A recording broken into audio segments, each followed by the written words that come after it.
and thank you for joining us for the Pharmacy Cannabis Lecture Series. My name is Candace Hawes, and I want to thank all of our customers and our viewers from the Pottery, the Pharmacy Santa Ana, Santa Barbara, and Berkeley for joining us today. Today, we have a really great webinar for you with two amazing guest speakers from one of my favorite brands that we carry here at the dispensary. Bird Valley is on a mission to help people and our planet feel better by practicing regenerative agriculture and producing whole plant medicine. Bird Valley's whole plant, full spectrum oils are made from the cleanest possible, highest quality cannabis grown by Bird Valley Organics and their Santa Cruz County neighborhood farms. The story of Bird Valley's Organics starts with its co-founders, which we have with us today, Terry Sardinas and Manny Alvarez. As third-generation farmers and first-generation Americans, Manny and Terry were inspired by California's growing medical cannabis movement. In 2011, they packed their bags and moved from Florida to California to learn from expert cultivators and wellness leaders. 6 years later, after the end of the prohibition in California, Manny and Terry founded Bird Valley Organics to advance regenerative practices in cannabis cultivation, create a community of like-minded farmers, and produce healing cannabis medicine. Today, Bird Valley Organics is a huge culture, and you guys will have to teach us how to say that word because it's something I'm just learning about today, farm that's nestled in Watsonville's Pajaro Valley. They produce a line of whole plant, full spectrum oils and partner with like-minded farmers to bring regenerative cannabis medicine to help people throughout California feel better. Their regenerative cultivation practices meet the most rigorous standards for farming and testing to ensure that cannabis medicine is safe and sustainable. Terry Sardinas and Manny Alvarez are the co-founders of Bird Valley and will be discussing the farming techniques used to create their award-winning line of full-spectrum cannabis extracts and the company's mission to bring wellness and restorative farming to all. Just a little bit more about our speakers. Manny is the co-founder of Bird Valley Organics and oversees their 22,000 square foot cannabis and vegetable regenerative farm. As the director of farm operations, he has an in-depth experience in organic and regenerative cultivation. Manny also conducts seminars for farmers within the area to give them advice on regenerative cultivation techniques and also leads workshops for the local community, permaculture students, and dispensary workers on regenerative farming practices. Terry Sardinas is also a co-founder and is currently the company's chief executive officer. Terry's mission is personal as she lost her brother to cancer and herself received a devastating cancer diagnosis, which she'll talk more about later. She was determined to beat it with a healthy diet and plant medicine. I'm so happy to have these two wonderful people with me today. Thank you so much for being with us, you guys.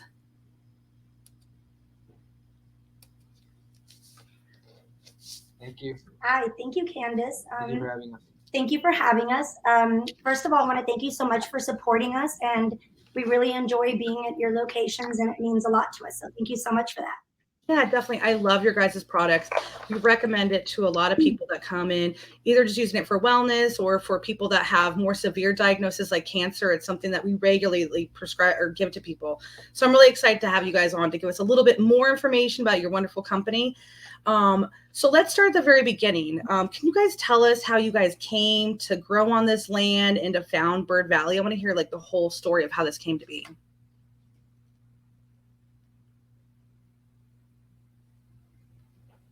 Sure. Our journey started back in 2011. Manny had a love of cannabis, and we had some experience in farming, and we just decided to come to California to grow cannabis. I'm a third-generation farmer, and Manny also grew up on a farm, and the idea of working with cannabis was really exciting. We come from Florida, where it's highly restrictive, and the idea of having freedom and living in such a beautiful place like California really appealed to us. And so we packed up our 28-foot Penske with our furniture and moved out here.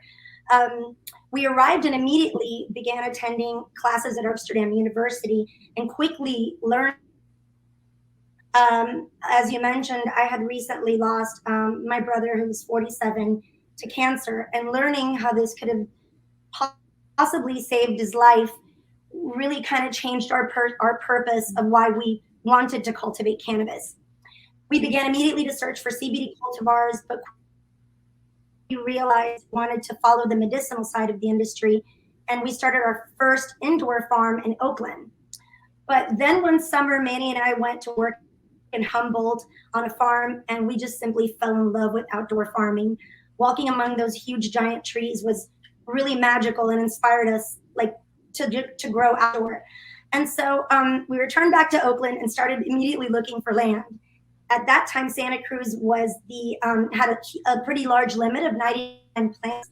So we decided to move to Aptos, moved off grid into a tiny little 25-foot trailer and began farming on our 10 acres. We also love to surf and we also love mountains. So for us, it was a no-brainer. We're like, Santa Cruz, yes. That's right.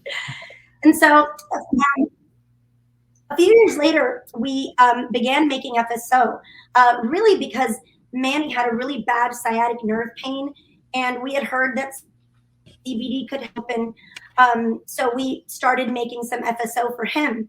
Our first company we named Dab Lab because we, came to California and soon learned what dabbing was and really enjoyed consuming cannabis that way. And so we thought, great, we'll start a company named Dab Lab. We started in one dispensary. What? San Jose, right? Well, yeah, it was an old San Jose shop that closed down in the rec day before the rec time.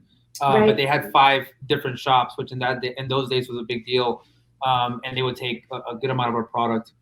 So we went and we immediately, Candace, saw a lot of people flooding to us, thanking us for making these oils, and saying that it was a product that changed their life. So I couldn't do anything for my brother at that time. But we really kind of started to focus our company on those people that needed it. And we would meet people in parking lots and church parking lots and anywhere, and just donated a lot of oil to our community. And it felt really good to do that. So that's kind of how we started our FSOs. But every year we learned a little bit more about organic farming and this is medicine. But we still hadn't, learned about the soil food web or regenerative farming at that point. What kind of really solidified that for us was to the Regenerative Cannabis Conference in Humboldt, and learned really that how to treat the land, not just the plant, with respect. And so we started to change our farming practices from organic to regenerative. And once we made that change, we noticed how healthy and beautiful our plants grew without the need of human inputs. We got what got us to Hugel culture. It's a German word. It's a Yeah. German We word. can't even say it. We're Cuban Americans, so we butcher the word as well. It's pronounced Hugel culture. Culture. Yeah. Can't do it. And so we saw the change in our plants, and then it just really, we became really enamored with that type of farming. And then so I was sitting in a dispensary one day and picked up a magazine that had a picture of a big mound, and it had mushrooms and flowers and veggies and cannabis together. And it was from a farm up north by the name of Moongazer. And so I started reading about them as a couple and their stewardship of the land. And I took this book home, and he had already dove into the soil food web. He had read, what was the first book that you read that was really? It's called Teaming with Microbes by Jeff Lowenfold. It's like the first book that'll actually open your brain to like, wow, like all your nutrients are just right here, right around you. When we lived in the woods and we ran out of money practically when we got our property, we were like, okay, how are we going to pull off this crop? We were taught to like, you had to buy seaweed and you had to buy, backwater and soil. And we were already organically minded. And so that's what we thought we needed. And then after reading this book was just like the first of many that just kind of sets you on the right path. It's about changing the mindset and understanding the plants uptake nutrients with the use of microbes, and how you take care of microbes is a whole, rabbit hole. You can really climb deep into it, and it's pretty fun.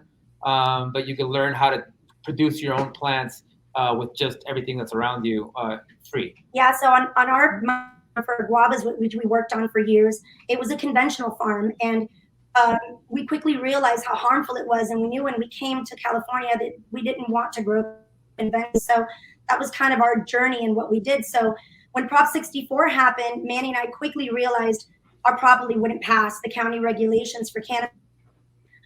We just didn't meet a lot of the restrictions for fire hazards and grading and all those things. So we were forced to move if we wanted to continue to do cannabis and create spectrum oils. So when we moved to the Pajaro Valley, we decided to call our new company Bird Valley, kind of as an honor to the land that we would be farming on. We really wanted to create a commercial size hugelkultur farm, but most importantly, start to teach others about this method. That's amazing. Yeah, we're passionate about that as a whole. That's amazing. I can tell just from like the love that you guys put into your product, to the dedication you have to, the product that you make and the patients that you serve. I love too seeing the pictures of your guys' farm. It's absolutely beautiful. I can tell it's something that you guys really love and you put all that care into. Can you tell us a little bit more about the land that you grow on and how important the environment is? Absolutely. So the land was an abandoned strawberry farm, and the soil was hard and clunky and completely devoid of life. So we've restored the land and created a habitat for animals to thrive in. We see birds, frogs, snakes, weasels, turkeys, and bees. And if you walk through our garden, you can hear the bees buzzing. You can see the life. We've kind of, what we decided to do was help Mother Nature along and build up the soil again. And if nature provides everything you need if you just create a good balance for it. That's a little picture of a little frog that lives in our hugel bed. Yeah, we realize that, and that's where hugelkultur comes in, right? Because it's just a method of regenerative farming, and we realized that we needed to build up on the soil. It'd be easier to right the wrong that was done to the soil before. And so when you build up by nature, once that gets composted and breaks down, now your soil also becomes good. There's no right way to do it. As long as you just know the principles, that's the right way to do it. But there's a bunch of different methods. Hugelkultur is just one of many wonderful regenerative ways to grow. That's amazing. I love how you pointed out that once you guys got the soil into a healthier state, that nature came back into it, And so I think that's really cool that once, you see the land being restored, it becomes like a warming environment or a welcoming environment for other life and for your plants to grow. So it's like once you see, the balance get restored, you're like, okay, we've done a great job here and it's ready to plant the babies in the soil. I love that. So can you talk a little bit more about the hugelkultur technique that you guys use? What's so special about it and how it's done?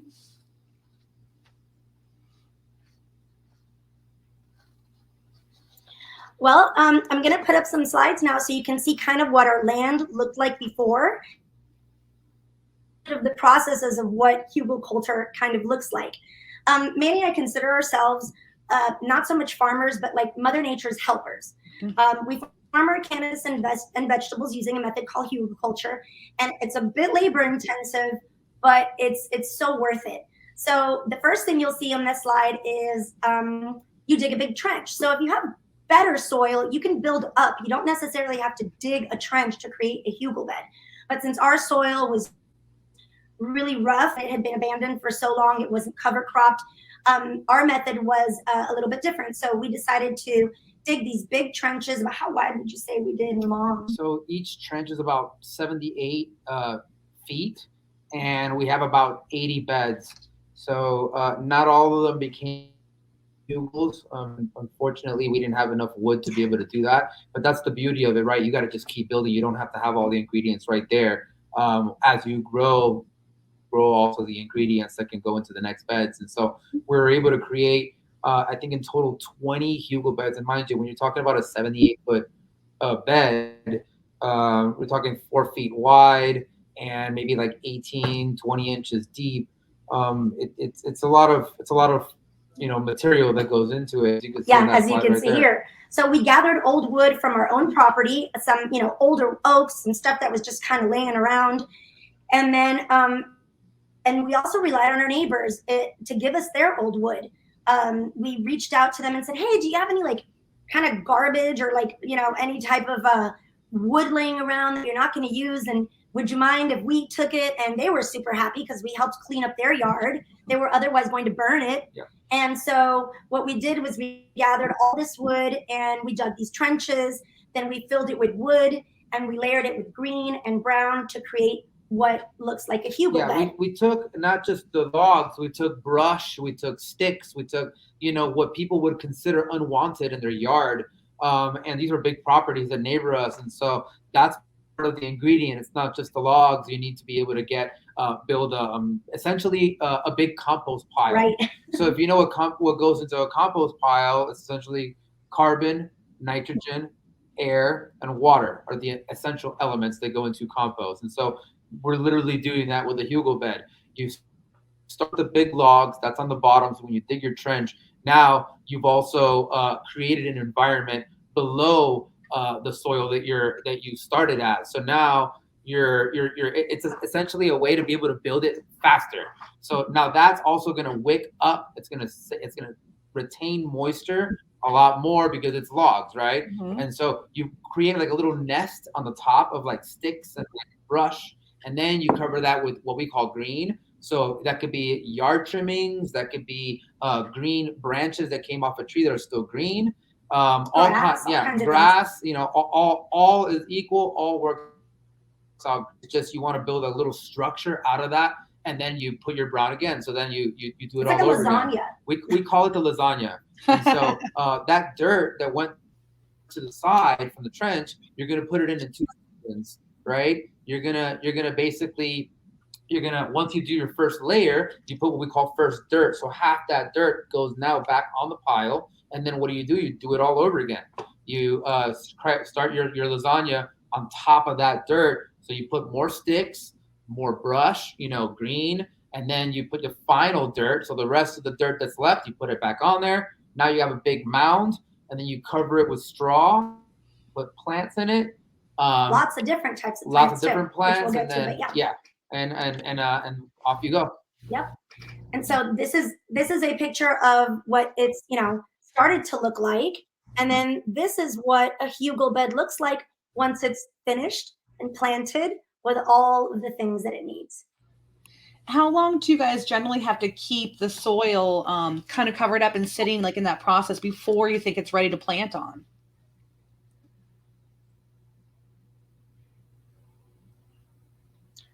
Immediately. You want to put plants in it immediately. We've been taught that we need to like clear area, and it needs to just be the same plant over and over, like in a monocrop.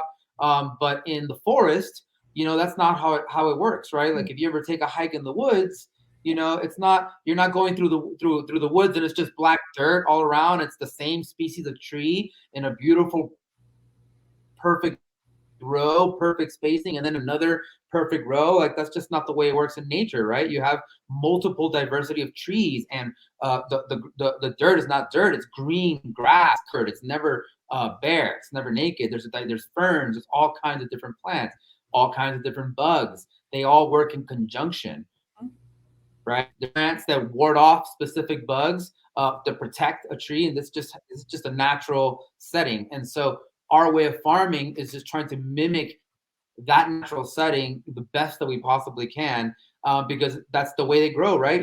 I guarantee you, and that you walk through that beautiful forest, there's not some dude out there on a Tuesday with a hazmat suit on and a mask with a little backpack, you know what I mean? Giving it its nutrients, you know what I mean? That's just not happening in nature, right? And that's essentially what we're trying to prove on this farm, is that you could do it too, and that could actually be cheaper, and it could actually be better for the people that work on the farm, the people who consume the product, the animals that travel through it, your bottom dollar as a business. I mean, it's a win-win-win-win-win situation that I just don't see why anybody would do anything else. Yeah. And I think that people are starting to catch on to this. Before we started taping, I told you that I was at the Emerald Cup, and there was several people that got up that won awards, and they were talking about regenerative farming and how great it is. So I really think that it's starting to catch on, that people are starting to learn about it, especially kind of creeping down the state. People are like realizing that these products made in this way, have great attributes to them, and that they should, celebrate these farms that are growing in this natural and really organic way and growing these great products. So we talked about it a little bit already, but can you guys talk about some of the benefits of this type of farming, like to your land and to like the quality of the product? Sure.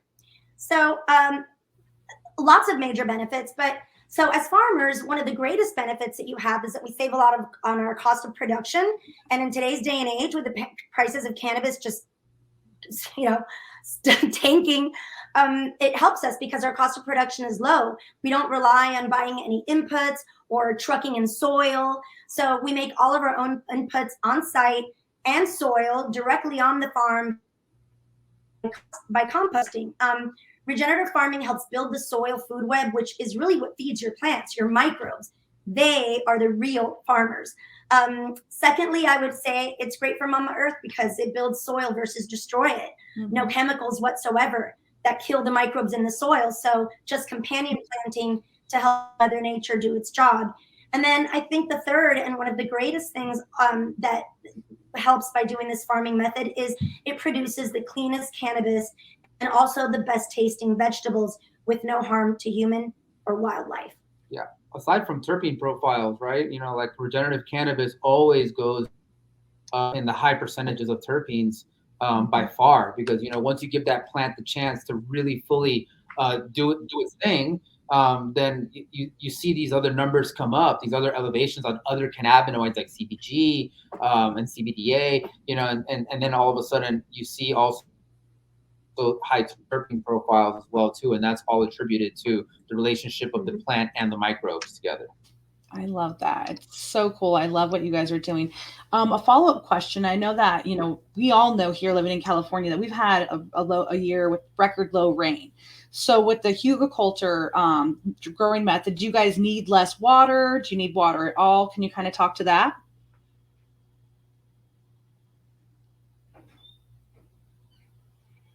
The first year they require a little bit more water, because you're just building. But as it moves along, you require a little less water each year, and that's something that we're very conscious of. And so every year we do an addition to our farm to help us. Water storage is definitely something that we're looking for towards the future, and growing maybe some vegetables that don't require as much water. It's just really paying attention to a lot of rough years in terms of water shortages. Yeah, but yes, the hugelkultur actually works great because of the method that is there, right? It's the wicking method of the logs, right? They're going to absorb water, and then if the roots are tapping into that, mm-hmm. which with cannabis they have such long root systems, mm-hmm. they definitely tap into that, and so that helps the cannabis plant retain more moisture and not have to need so much water. That's wonderful. I love that. So the technique that we're talking about, how does that affect the land that you grow on and the quality of the product that you guys produce?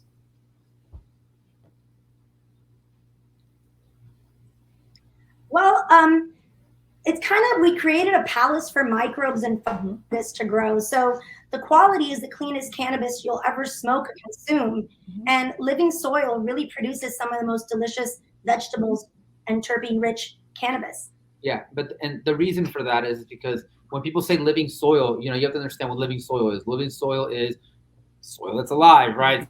Self-explanatory, and that means teeming with microbes inside the soil. And the reason why microbes are so important is because, to not go so deep in the rabbit hole, I'll just explain that plants can't produce their own nutrients, right? So how do they get their nutrients? If there's not a human giving it its nitrogen, giving it its phosphorus, potassium, and all the other nutrients, then how does it produce it? It's the microbes that do it. So the plants trade sugars. The plants produce sugars through their roots, which is called oxidates, and then those sugars get fed to those microbes, and those microbes say, "Oh, thank you for the sugar. That's my food. Here's your food. I'm going to produce your nutrients." And so a healthy soil, okay, has to have a healthy microbe system, and a healthy microbe system will produce a healthy plant. Healthy plant will produce a healthy product. Healthy product produces a happy customer.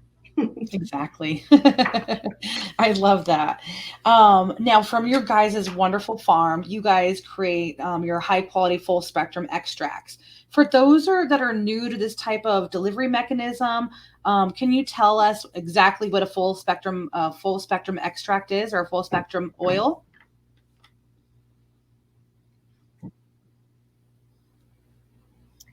Sure. FSO is a full spectrum oil, and it's made to preserve as many cannabinoids and terpenes as possible. Full spectrum really means that we don't add or remove anything or add or isolate any of the cannabinoids and terpenes. We harvest our plants, and that whole entire plant gets extracted and turned into an FSO oil. Wonderful. I know that a lot of people use different terms. They use like RSO, FICO, RSO. So all those things mean the same thing.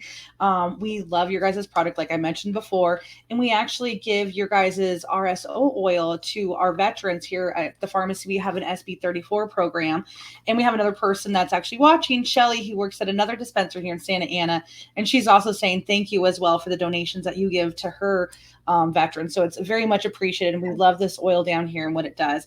Can you tell us a little bit about how you guys make your oil?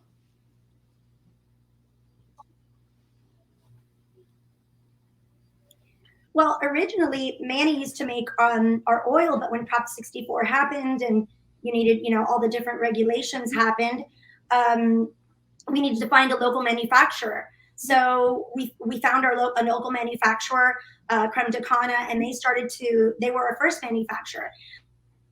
What we did was we gave them all of our SOPs, we gave them our recipe, and we told them exactly how to do it. I mean, they were already doing extracts, and they've been, wonderful with creating extracts. So we knew we were in good hands. And so we just really relied on them with our SOPs and recipe. We have a very unique way of making our FSOs. It's not rushed. It's like an 11 to 14 day slow purge to ensure that's residual free and that all of the terpenes are intact. So it's a process that we don't rush whatsoever. Yeah, when people add heat to products, like more like alcohol grains or ethanol extracts, you have to heat it to past boiling point, which is 220 degrees, to be able to remove all that alcohol solvent out of it. So what happens in that process is that you end up burning off a lot of terpenes, and so for us, that's our balance of how we feel the best FSO should hit the market. It should have as many terpenes as possible, as many diverse cannabinoids and profiles as possible in conjunction, right? And then, like we went to the CanMed conference, and Shelly was actually there too, a couple years back, where they had a pie chart. And in that pie chart, right? They did it about a full FICO, a full spectrum extract, and what they found is that there's a little portion of the pie chart, right, where they can measure with our instrumentation as humans. We can measure terpenes, we can measure cannabinoid count, we can measure microbiologicals, residuals, all these different tests, right? And then that creates that portion of the pie. But then the rest of the pie is literally black abyss. I call that the magic. That we call that the magic, right? Because as humans, with all of our instrumentation, all of our science and studies, we don't know what's in there. We can't define it. We're not even close yet. But all we know is that that's what the plant had, and if the plant had it, it should be there. It should remain, and nobody should start, try playing God and altering it, isolating stuff, and we don't remove fats or lipids or anything. We don't touch anything. That's how the plant came to be. That's wonderful. I love it. I love the passion that you guys have, and you guys explained things so well. That was great. We have a follow-up question from the audience, and they were just wondering, what's the name of your extraction process or the method? Like, what would you call it?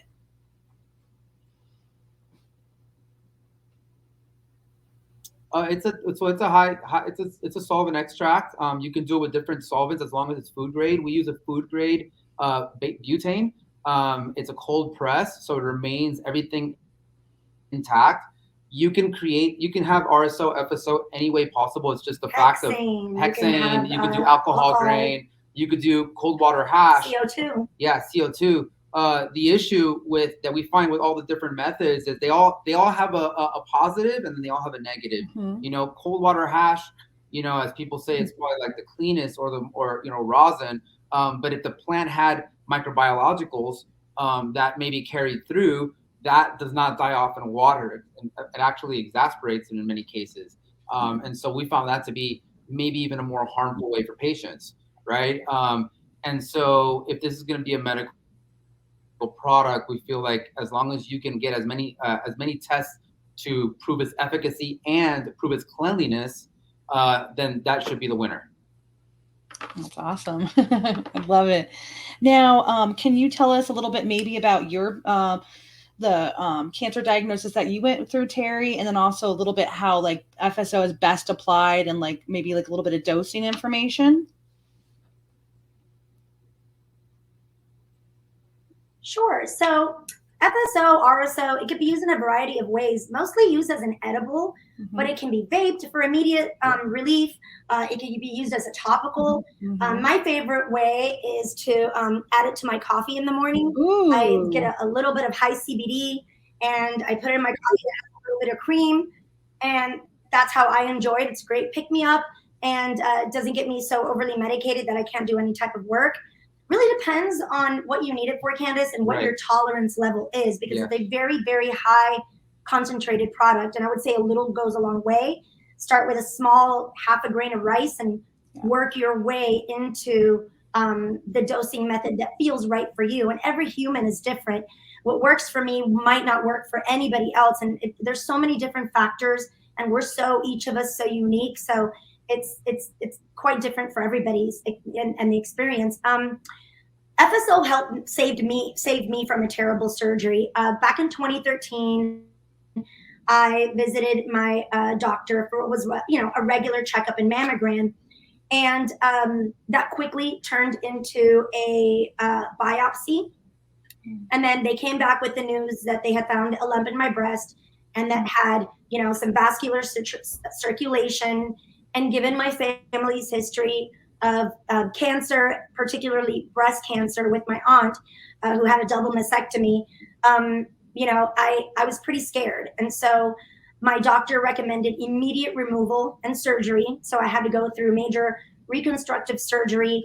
And all this happened right in the middle, like at the beginning of October, when Manny and I were going to harvest. And so I told my doctor, I said, listen, you're going to have to give me maybe a month and a half, because we were about to harvest. And he was pretty furious with me and said, I wouldn't recommend this, but it was our livelihood.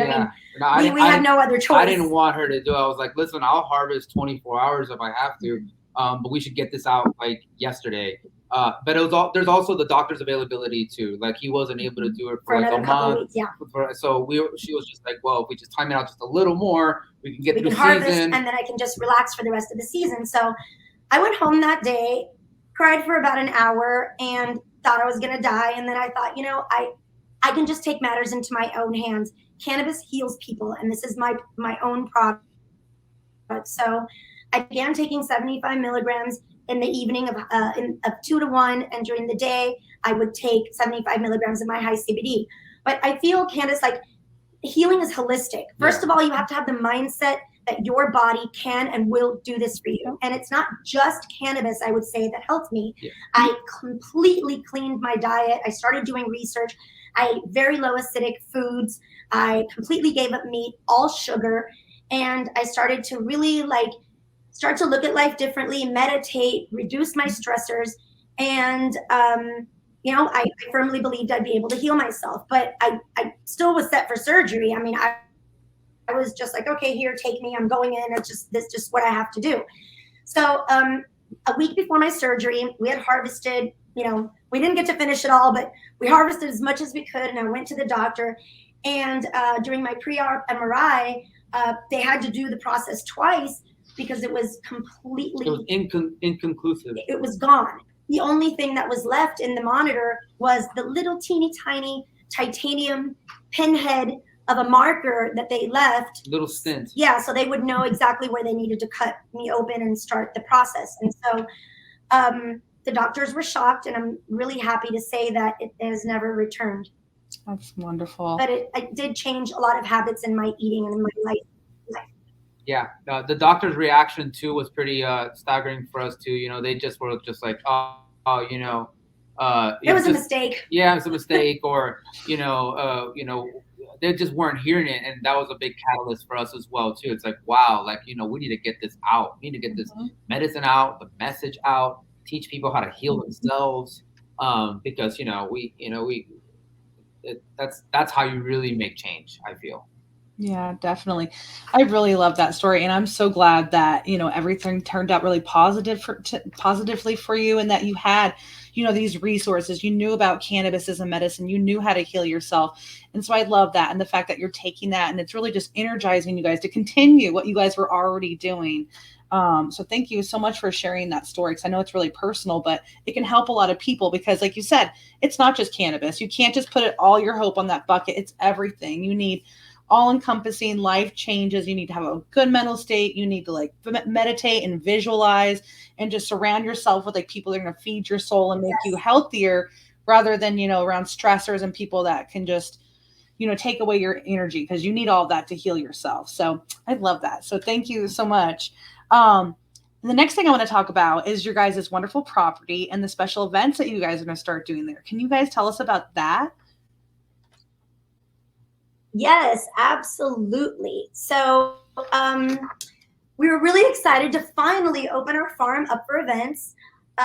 We had really planned on this early on, but then COVID kind of hit, and it really just put a halt on everything. We wanted to be very respectful, and I have an elderly mom that recently moved in with me with Parkinson's, and I could, we really held off for a while, but we were finally excited to open up our farm to events. And part of what we do here for events is education. It's a huge part of what we do. Our mission is to advance regenerative agriculture and whole plant medicine. And how we spread the word on that is we give farm tours. We really enjoy educating about the importance of regenerative ag, and how conventional agricultural practices need to be changed, and we need to shift to different types of practices. So we regularly give farm tours for folks, and workshops on companion planting, hugelkultur, how to compost. We've created these posters so that people that come and visit can read and kind of really learn a lot about what we're doing here on the farm. And so something new that we're doing now is we are creating chef-inspired dinners, because we love our vegetables just as much as we love our cannabis. We get equally excited about our kale than our cannabis. And so we're doing a lot of that. And we just started our wellness events. And we have our first one on June 4th. It's a wellness event where we're doing meditation and sound healing. And we have guest speakers. All with cannabis. All with cannabis, and learning how to use that as a practice in your life. And so that's going to be really exciting. Then on the weekend of June 4th, we are once again teaming up with Chef Bronson McComber. That's June 11th. Oh, sorry, June 11th. Yep. Thank you for on June 11th, we're partnering again with Chef Bronson McComber. He does this cannabis Plato Verde social club, where he does these really very lightly dosed, 5 to 10 milligram dinners, but really pairs terpenes that go well with the dinner pairings. And he creates these amazing dishes. And we hope in the near future that we hope to open our farm as a friendly cannabis high B&B home and event space. So people can get married and stay in a home where it's cannabis friendly, while learning about regenerative agriculture, while frolicking through the vegetable garden. And our goal is to really create a safe place for people to really consume cannabis and be surrounded by nature. That's amazing. I think that's such a great idea. And cannabis tourism really is becoming something that's catching on. I know there's several bloggers that are writing about it, websites that are going up. I think as people more get excited about cannabis culture, they'll look to these really cool, exciting opportunities. And the cannabis wedding industry too is growing rapidly. So, how could you pick a better place than that? It's just beautiful. And also that by having your events there, you're supporting a company that does good. You're educating those that come to the wedding or the event. So cool. So if people want to find out information, they can go to your guys' website, birdvalleyorganics.com. Is that correct? Absolutely. You can come to our farm tour. We'll teach you anything you want to learn. I was a former teacher. I did that for about 8 years of my life, and educating is my second passion. So we do have the information on our website to learn about our practices. Also, follow us on Instagram at Bird Valley Organics. Yeah, we put a lot of our everyday happenings on the farm, but we highly recommend when people visit, we just, we kind of point them in the same direction that that led us to our journey and what we've learned. So we highly recommend books by Elaine Ingham. A great read is the one that Manny said before, Teaming with Microbes, but spelled with an EA, like a team. So and that's a great one because it's not too not too crazy like down the rabbit hole. It's pretty layman, and it's a good read for anybody that wants to learn about this. That book changed our mindset, and I feel that Candace is the most important portion and part of this whole thing. Is changing your mindset to trust Mother Nature, to know that we are not really in control, and we also very highly recommend attending regenerative cannabis conferences where you will meet lots of folks like us really eager to spread the word. Also, right at your disposal, online, there's a lot of information now online. Like, I'm surprised as to how much more is coming out of regenerative farming these days, like with YouTube videos. And you could really find information online and create your own garden. And like how she said, we educate, people. We have a system for everybody, you don't have to have a big farm. We actually set up a small little mock backyard in the back of our place so that people can also visualize how this can look in a backyard. Hugel beds in your backyard can be beautiful. And that's a good way for you and your family to clean up your property around and do what they got to do. And then, build your mound every single year on top and put new vegetables in it. And it's a beautiful, clean way to spend time with your family and learn something, produce your own food. No food is better than the food you can grow at your own place because it's a wonderful thing. Even if you have a balcony. Terry's daughter lives in an apartment high-rise in Marina Del Rey, and they have a balcony, and we're like, listen, you can grow your own herbs, and you can grow vertically. You can grow up and use a 5x5 space to turn into a miraculous herb garden, and if you like to cook, it's amazing to be able to get your own rosemary, your own basil, your own tarragon on the spot, so I highly recommend it. Yeah, I totally agree. I love that too. And I think that, there's something healing about growing your own plants and vegetables, to spend time with them, to see them grow. It brings you joy. And so it's part of the whole experience. So I totally agree. I think wherever people are, there's something that you can grow, even if it's just in an apartment.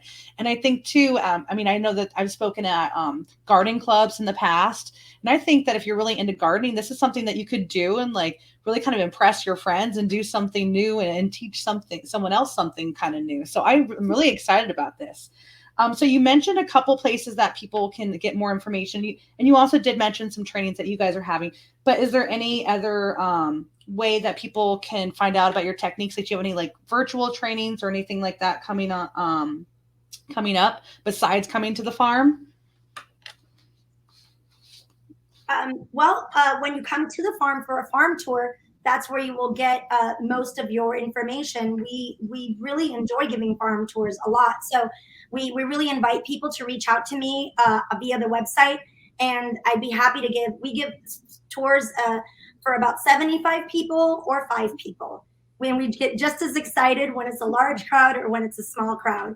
And so, then our website has lots of tutorials. It has how to do hugel bed, how to compost, even instructions on how to create a worm farm using really simple and inexpensive tools that you can create for yourself. Yeah, as of yet, we haven't created any kind of online or other webinars or nothing that that gives us an online presence to be able to educate people. As of yet, we're super spent wearing many hats for our company, but we'd love to.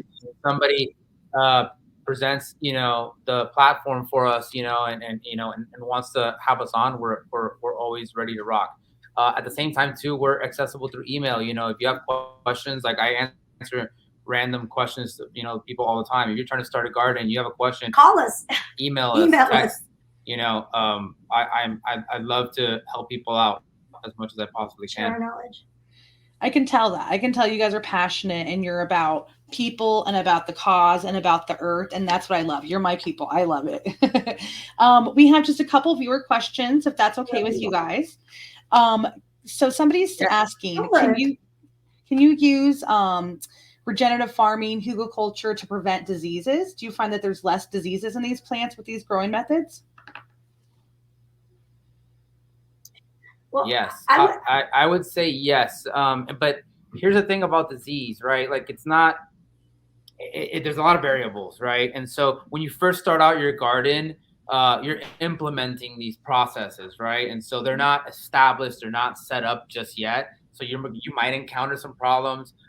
There's also, things that are out of your control. Like if you live in a foggy area, that you're, below, or you're above, you're right around the sea level, where that fog just sits there for a little while.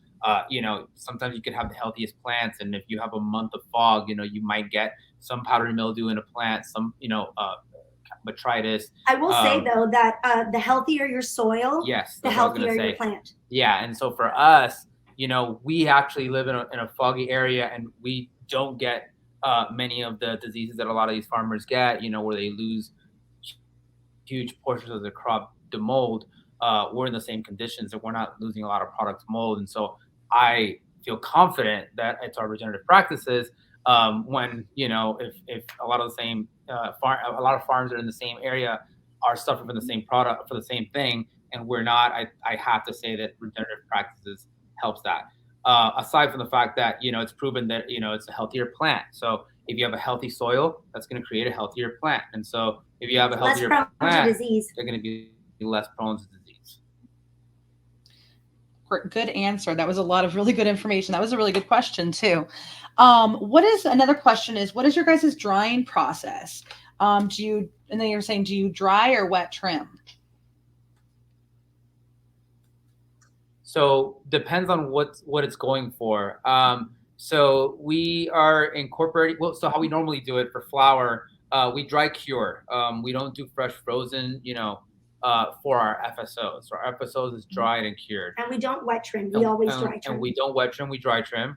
And we like to keep the leaves on the buds while it's drying and curing, because it does protect the trichomes. And some may say that this is an old hippie technique, but I consider myself somewhat of a hippie anyway. So we do it, and it works, and we produce pretty dried and cured product where our flower lasts. The nose in that flower lasts a pretty long time. We have flower now that we harvested in October that you would not know the difference. It's so sticky and so perfect. The curing process really is. It needs to be slow. Yeah, it's equally important to grow as much as it's equally important to have a really proper curing process. You could have the most amazing, healthy, regenerative, gorgeous flower, and then if your curing isn't done properly, of making sure that the plant releases and attracts the moisture again, your final product won't be as wonderful. You'll have a lower THC percentage.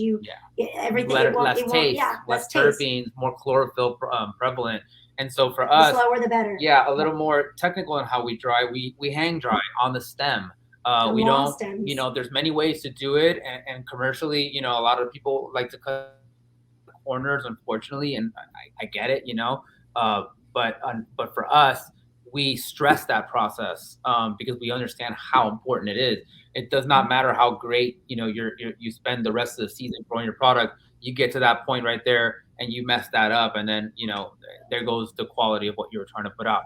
But if you leave it on the stem, that will actually help a slower dry. The moisture will come back and release, and come back and release, and off gas properly, versus getting it off the stem and putting it as nugs on a screen. I know a lot of people do that, and that's just their preference. Our preference for our product is hang dry. It's a little more labor intensive, I feel. And you also have your spacing. You have to play Tetris, to be able to do the spacing in there, to be able to fit everything in properly, so that there's a lot of products stored, but at the same time air circulation moving through everything. But it's a combination of that, having proper humidity, proper temperature at all times. That can't be a fail. And slow. right? Slow dry, slow cure. Don't run your dehumidifiers to max, and dry it up really fast. Let it dry in natural state with maybe 45 to 55% humidity, anywhere between 68 to 72 degrees temp. Thank you for sharing that information. I completely agree with you. Many a wonderful crop has been ruined in the curing process. So that was really, really helpful information that you guys just shared for anybody that's, kind of newer in the growing process, because those are really helpful tips. So thank you so much for that. We have another question. I think I already know the answer to this, but I'll let you guys answer it. Can you talk about the fertilizer protocols with regenerative gardening? Do you guys use any fertilizers? I think that you don't, right? No. And so the terminology fertilizer, it pretty much means nutrients to be applied, right? And so we are all we do is provide compost, right? So essentially we're just providing microbes and food for microbes, dead microbes that microbes can eat. And so that's essentially what compost is. And so our waste, whenever we cut down a plant, whether it's a tomato plant, whether it's a corn or a cannabis plant, it all gets composted in our compost area. And then that turns into what looks like black dirt, black soil. And we use that for a multitude of things. For our starts, which is the most beautiful part, is that, when we grow our own products from seed and we do seed trays, we don't even have to buy soil for that, right? Like you would wonder, like, well, okay, you have soil and you have live soil and it's on the mounds, but then how would you grow your seeds in a greenhouse? How would you produce your plants? What are you going to do? You're going to dig up those mounds and put them on the trays? No, we use compost, and it's compost that came from our waste. And so that's another way to save money as well, too, right? Instead of producing a pile of garbage and putting it to the front of your property and calling, waste management or whatever your local trash is to pick it up, you can literally take that trash and then turn it into gold. Reuse that, turn it into compost, and put it right back into your plants. So we use it for top dressing our plants. We use it for our seed starts. You make compost. We use it out of compost teas. So then, that's our liquid. That's our liquid fertilizer that we're putting into the plant. And again, remember, we're not giving it any kind of fertilizer because we don't need to give it fertilizer, right? If you have a proper microbe colony, you don't need to buy the nitrogen, the phosphorus, potassium, calcium, manganese, molybdenum. You don't have to buy any of that. You don't have to, it's just like in the cannabis industry, isolates, right? If you have a full spectrum product that has all that stuff already in it, why would you need to isolate and reintroduce and add different things to it? You don't need to. It's already perfect the way it is. Then worm poop would be the other ingredient that we're putting into it, right?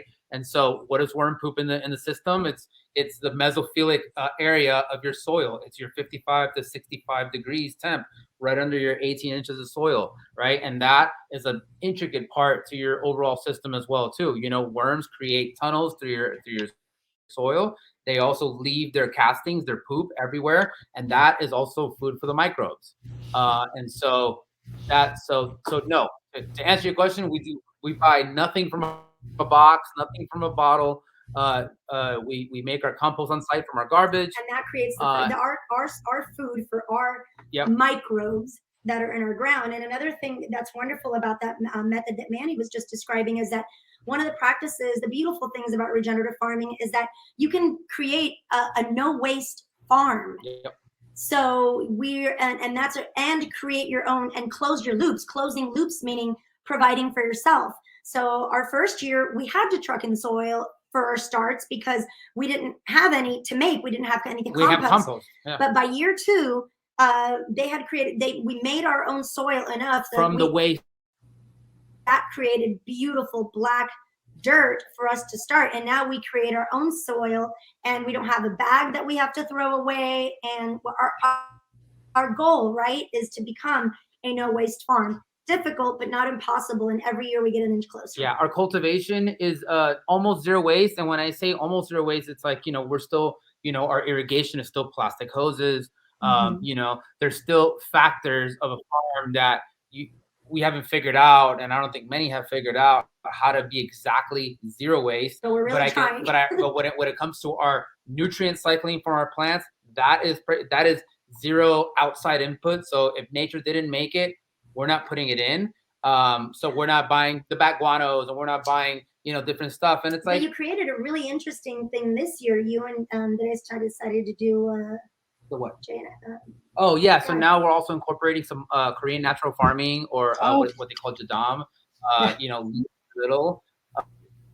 It's really cool too, and it's definitely outside of the scope of what I've always learned with microbes. It's, you know, using ferments, you know, natural ferments of, like, you know, blackberry bushes and you know, nettles, you know, thistles and different things like that. It's really cool. There's a whole new rabbit hole for me to climb in.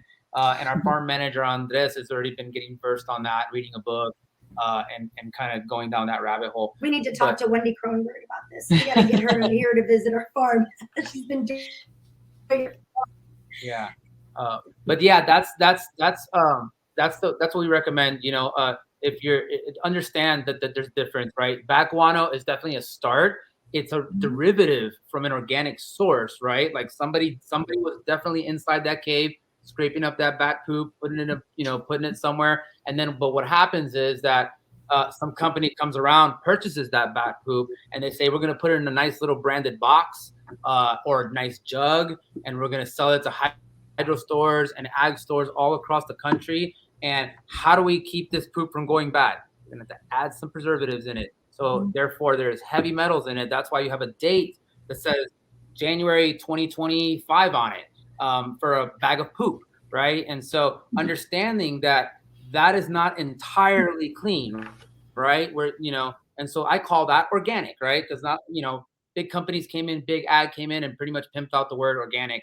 And so that's organic, right? You know, organic derivatives, store-bought nutrients, but regenerative is when you actually take ingredients from around you Mother Nature. and add, and it's all about adding organic matter, real organic matter, right? Sticks, twigs, you know, things that are around trees in the forest. And that's the difference between regenerative and organic. Love it.